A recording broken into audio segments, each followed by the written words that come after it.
Praise the lord. జనవరి 30వ తేదీ 2025. ఈరోజు దేవుని వాగ్దానము. ఆమె కుమారులు లేచి ఆమెను ధన్యురాలందరు. సామెతల గ్రంథము 31వ అధ్యాయం 28వ వచనం. ఈ వాక్యం ద్వారా మనం తెలుసుకోవాల్సిన విషయం ఏంటంటే, గుణవతి అయిన భార్య గురించి తెలియచేస్తూ ఆమె పెనిమిటికి ఎంత లాభకరంగా ఉందో, సమాజంలో ఎలాంటి స్థానాన్ని పొందుకుంటుందో, దేవునితో ఎలా సహవాసం చేస్తుందో, పనులలో ఎలా బాధ్యత కలిగి ఉంటుందో అని చెప్తూ ఆమె కుమారులు ఆమెను ధన్యురాలంటారు అని తెలియచేస్తున్నారు. మనం కుటుంబంతో ఒక బంధాన్ని కలిగి ఉన్నప్పుడు మన కుటుంబ సభ్యులు మన గురించి చక్కని సాక్ష్యాన్ని ఇవ్వగలగాలి.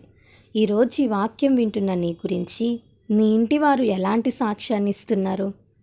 భార్య స్థానంలో నీ ఉంటే నీ భర్త నుంచి మంచి సాక్ష్యం నీకు రావాలి. యవనస్తులైతే వారి తల్లిదండ్రుల దగ్గర నుంచి మంచి సాక్ష్యాన్ని పొందుకోవాలి. మన గురించి గొప్ప సాక్ష్యం చెప్పగలిగేలాగా మనం బ్రతకాలి. మనం ఎంత మంచిగా బ్రతికినా కానీ కొంతమంది అయితే అసూయతో, ద్వేషంతో చెప్పరు కదా. దేవునికి మహిమార్థమై మనం జీవించినప్పుడు నీ మీద లోపం చూపించటానికి కూడా అవకాశం దొరకదు. దానియేలు గురించి కూడా ఆ మాటే ఉంటుంది. దానియేలులో ఏ లోపం లేదు. ఏమైనా లోపం కనిపిస్తుందేమో అని ఎంతో ప్రయత్నించారు. ఏ లోపం లేక చివరికి దేవుని విషయంలో ఇరికించడానికి చూశారు. మరి నువ్వు చదువుతున్న కాలేజీలో కానీ, నువ్వు ఉద్యోగం చేస్తున్న ఆఫీస్లో కానీ, నువ్వు నివసిస్తున్న ప్రదేశంలో కానీ మంచి సాక్ష్యం నీకుందా?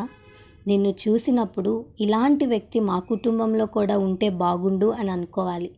ప్రార్థనా జీవితం కలిగిన వ్యక్తి, మంచి మనసున్న వ్యక్తి, మోకాళ్ళ అనుభవం ఉన్న వ్యక్తి, కుటుంబం పట్ల బాధ్యత కలిగిన వ్యక్తి అని నిన్ను బట్టి దేవుణ్ణి స్తుతించాలి.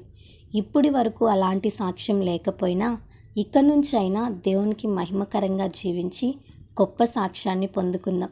అట్టి కృప దేవుడు మనందరికీ దయచేయునుగాక. ఆమేన్. ఈ వీడియో మీకు దీవెనకరంగా, ఆశీర్వాదకరంగా అనిపించినట్లయితే లైక్ చేయండి, షేర్ చేయండి, కామెంట్ చేయండి, సబ్స్క్రైబ్ చేసుకోండి.